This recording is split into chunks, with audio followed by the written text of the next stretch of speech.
아침에 나로 주의 인자한 말씀을 듣게 하소서. 성도 여러분 안녕하세요. 화요일입니다. 오늘도 하나님의 사랑이 여러분들의 삶의 자리에 가득하기를 간절히 소망합니다. 말씀 한 곳 봅니다. 사도행전 2장 1절부터 13절까지 말씀을 봉독해 드립니다. 오순절 날이 이미 이름에 그들이 다 같이 한 곳에 모였더니 호련히 하늘로부터 급하고 강한 바람 같은 소리가 있어 그들이 앉은 온 집에 가득하며 마치 불의 혀처럼 갈라지는 것들이 그들에게 보여 각 사람 위에 하나씩 임하여 있더니 그들이 다 성령의 충만함을 받고 성령이 말하게 하심을 따라 다른 언어들로 말하기를 시작하니라. 그때 경건한 유대인들이 천하 각국으로부터 와서 예루살렘에 머물러 있더니 이 소리가 남에 큰 무리가 모여 각각 자기의 방언으로 제자들이 말하는 것을 듣고 소동하여 다 놀라 신기하게 여겨 이르되 보라, 이 말하는 사람들이 다 갈릴리 사람이 아니냐. 우리가 우리 각 사람이 난 곳 방언으로 듣게 되는 것이 어찌 됨이냐. 우리는 바데인과 메데인과 엘람인과 또 메소포타미아 유대와 갑바도기아 본도와 아시아 부르기아와 밤빌리아 애굽과 및 구레네에 가까운 리비아 여러 지방에 사는 사람들과 로마로부터 온 나그네 곧 유대인과 유대교에 들어온 사람들과 그레데인과 아라비아인들이라. 우리가 다 우리의 각 언어로 하나님의 큰 일을 말함을 듣는도다 하고 다 놀라며 당황하여 서로 이르되 이 어찌된 일이냐 하며 또 어떤 이들은 조롱하여 이르되 그들이 새 술에 취하였다 하더라. 아멘.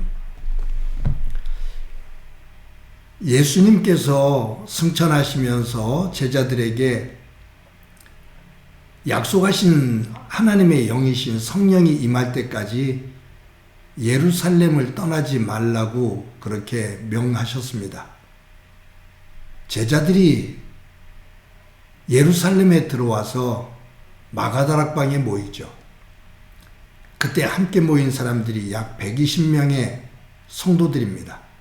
그들이 마가다락방에 모여서 합심해서 기도를 합니다. 그때 성령께서 임하시는데 급하고 강한 바람과 같은 소리로 그리고 불의 혀 같은 모습으로 각 사람의 머리 위에 임하십니다. 각 사람의 머리 위에, 한 사람 한 사람 머리 위에 성령께서 임하셨다라는 것은 하나님과 그 한 사람 한 사람의 인격적인 만남, 그 변화, 그것을 말하는 거죠. 근데 성령께서 강하게 임하시면서 충만하게 될 때 거기에 모여있는 사람들이 방언을 하기 시작해요. 다른 나라 말로 말을 하기 시작해요. 기도를 하는 거죠. 이 마가다락방에 모여있는 120명의 성도들이 각 나라 말로 이 방언으로 기도를 하니 그 주변에 있었던 사람들이 그러한 현상을 보고 몰려들기 시작합니다. 오늘 본문에 나오는 나라들을 대략 헤아려 보면 한 14개에서 15개국의 그러한 나라들의 사람들이 모입니다. 근데 이 사람들이 전부 다 자기 나라의 말로 듣는 거예요. 그러니까 120명의 성도들이 성령에 충만해서 방언으로 무언가를 말을 하는데 이곳에 모여있는 14개국 또 10개국 정도의 그 사람들이 각국의 사람들이 모였는데 각자의 나라 언어로 이 기도하는 내용, 선포하는 내용을 듣는 겁니다. 그때 여기에 모인 사람들이 깜짝 놀라면서 이 7절에서 이렇게 말해요. 다 놀라 신기하게 여겨 이르되 보라, 이 말하는 사람들이 다 갈릴리 사람이 아니냐. 여기에 모여있는 120명 이 모든 사람들이 갈릴리 사람이 아니냐. 다 갈릴리 사람이 아니냐. 어느 누구도 여기에서 말하고 있는 바데인, 메데인, 엘람인, 메소포타미아인, 갑바도기아, 본도, 부르기아, 밤빌리아, 애굽, 그레데인, 아라비아인 이런 사람들이 아니다 그 말이에요. 그런데 어떻게 전부 다 저 사람들이 갈릴리 사람들인데 저들이 우리의 언어로 이렇게 말을 하지라는 거예요. 근데 여기 저들이 다 갈릴리 사람 아니냐라는 이 말에는요, 저들을 업신여기는 것이 있어요. 왜냐하면 갈릴리 사람들은 참 가난하고 그 사회에서 버림을 받은 사람들, 소외된 사람들이 모여 사는 곳입니다. 그러니 이들이 교육을 제대로 받지를 못했어요. 그 억양만 들어도 너 갈릴리 사람이지라고 비아냥댔거든요. 이들은 다른 나라 언어를 배울 수 있는 환경이 못 됐어요. 그렇게 공부할 수 있는 환경이 하나도 갖춰 있지를 못합니다. 그런데 이 사람들이 14개국 내지 15개국의 언어로 이야기를 하니 모든 사람들이 깜짝 놀라는 거예요. 어떻게 이런 일이 있을 수 있지? 여러분, 그런데 우리가 여기서 중요한 것이 있어요. 우리들은 방언에 대한 이야기를 할 때 그 방언을 할 때 일어나는 현상에 주목을 합니다. 알아듣지 못하는 말, 그것으로 말하는 그 현상에 집중을 해요. 그것을 중요하게 여겨요. 그런데 오늘 본문에서 우리들이 더 중요하게 여겨야 될 내용이 있습니다. 그것이 뭐냐면 여기 120명이 모여서 기도할 때 성령께서 강하게 임하시고 성령이 충만했을 때 방언으로 이야기를 했는데 그 방언으로 이야기한 내용입니다. 그냥 방언을 하는 현상이 중요한 게 아니라 그 방언으로 한 그 내용이 중요해요. 그 내용을 보면 여기에 11절에 이렇게 기록되어 있어요. 그레데인과 아라비아인들이라 우리가 다 우리의 각 언어로 하나님의 큰 일을 말함을 듣는도다. 여기에 14개국 내지 15개국의 사람들이 모여 있는데 여기에 120명의 성도들이 성령을 통해서 방언으로 기도하며 말하기 시작할 때 그 내용이 다 하나였다고 말해요. 똑같은 내용이었다. 그것이 뭐냐면 하나님의 큰 일을 말한다. 하나님의 큰 일이 무엇일까요? 예수님을 통해 온 인류를 죄로부터 구원하는 구원의 역사예요.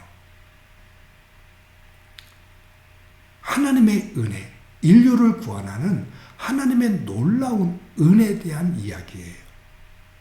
그것에 대해서 이 120명의 성도들이 모여서 기도할 때 성령께서 그들의 말문을 열어주시고 각 나라의 언어로 말했는데 그냥 알아듣지 못하는 따따붙다의 이야기가 아니라 각 사람에게 하나님의 구원의 역사, 그 은혜에 대해서 이야기하더라.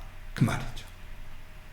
여기서 중요한 게 있습니다. 또 한 가지가 뭐냐면 여러분 창세기 11장에 보면 바벨탑 사건이 나오죠. 갈대아 우루, 유브라데스 강과 티그리스 강이 흐르는 메소포타미아 문명, 지구촌에서 가장 비옥한 땅, 그 땅에 풍요로움을 가지고 사람들이 바벨탑을 쌓아요. 우리가 하늘까지 닿자, 흩어짐을 면하자. 즉 하늘까지 닿자라는 얘기는 우리가 하나님의 자리에 오르자 그 말이에요. 하나님께서 그들의 교만을 보시고 내려오셔서 그 바벨탑을 무너뜨리시죠. 근데 이 바벨탑을 무너뜨리시면서 하나님께서 언어를 흩으셔요. 언어를 흩어놓으십니다. 언어를 흩어놨다는 얘기는 불통을 만들었다고 말이에요. 소통이 되지 못하게 했다고 말이에요. 저들이 소통을 하니 세상적인 것을 가지고 하나가 되어져서 하나님을 대적하니 그 소통이 되어지는 것을 하나님께서 언어를 해체시키셔서 불통이 되게 만드셨다 그 말이에요. 그러니까 그들은 각자의 욕망과 각자의 바라는 그 세상 것을 중심으로 대화를 나누며 대화가 안 되니 서로 싸우고 분쟁하고 전쟁을 해요. 그것이 다툼이지요. 끝없는 다툼이 만들어집니다. 그것이 하나님을 떠난 세계의 특징이에요. 거기에는 폭력이 있고요. 그런데 이러한 세상에 하나님의 영이신 성령이 임하셔요. 강하게 역사하셔요. 그때 방언이 터지는데 그 방언은 거기에 모여있는 14개국 내지 15개국의 사람들이 자기의 말로 다 알아들어요. 그 불통의 자리에서 소통이 이루어지는 겁니다. 그 소통의 중심은 하나님이었고 그 내용은 하나님의 구원의 역사, 하나님의 사랑의 이야기였습니다. 즉 죄로 인해서 불통이 되어진 그 세계를 하나님께서 성령 안에서 다시 하나님 나라로 만들어 가시는 소통의 길을 열어 놓으신 거죠.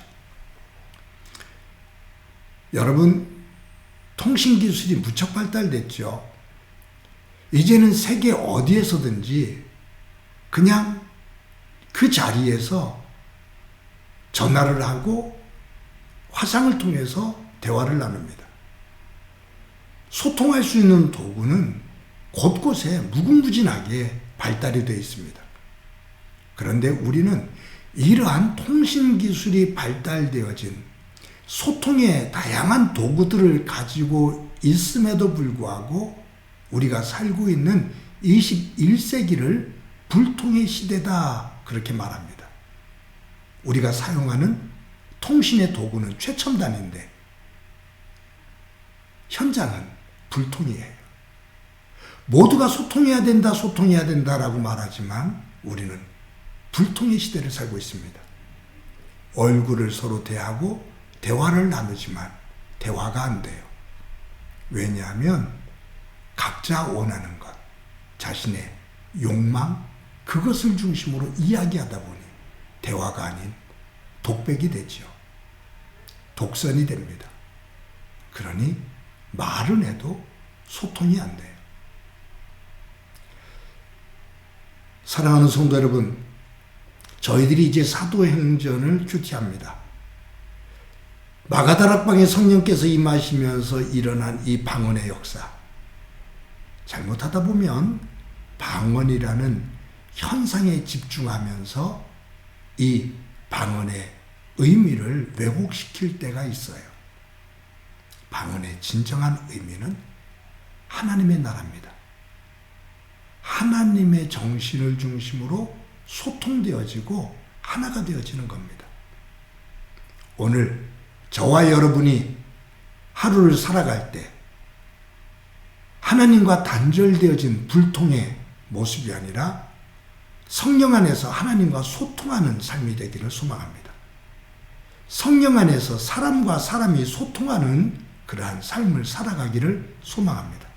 그 속에서 하나님의 나라가 이루어지는 복된 날이 되기를 주님의 이름으로 간절히 축원합니다. 한번 기도합니다. 하나님의 은혜를 감사합니다.